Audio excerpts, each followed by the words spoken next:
ചാത്തന്നൂരിലെ auto സ്റ്റാൻഡിൽ മദ്യപ സംഘത്തിന്റെ പരാക്രമം. Belt ഉൾപ്പെടെ ഉപയോഗിച്ച് ഓട്ടോ തൊഴിലാളികളെ മർദ്ദിക്കാൻ ശ്രമിച്ചു. ആദിച്ചനല്ലൂർ സ്വദേശി രാഹുൽ കൃഷ്ണ, ചാത്തന്നൂർ കിണറ്റിൽ മുക്ക് സ്വദേശി രാഹുൽ എന്നിവരെ പോലീസ് ബലപ്രയോഗത്തിലൂടെ കസ്റ്റഡിയിലെടുത്തു.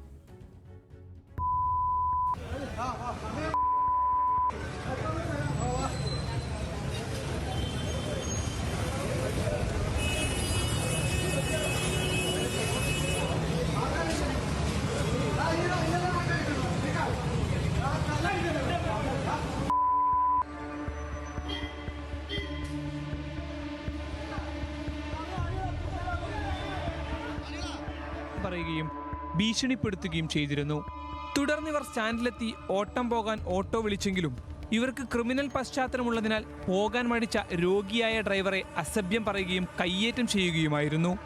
ഇത് തടയാൻ ശ്രമിച്ച മറ്റു ഓട്ടോ തൊഴിലാളികൾക്ക് നേരെയും യുവാക്കൾ തിരിഞ്ഞതോടെയാണ് ഇരു വിഭാഗവും തമ്മിൽ സംഘർഷമുണ്ടാകുന്നത്.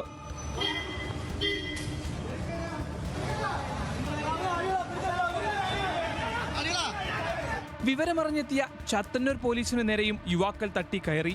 ജീപ്പിൽ കയറ്റാൻ ശ്രമിച്ച ഉദ്യോഗസ്ഥരെ വെല്ലുവിളിച്ചു.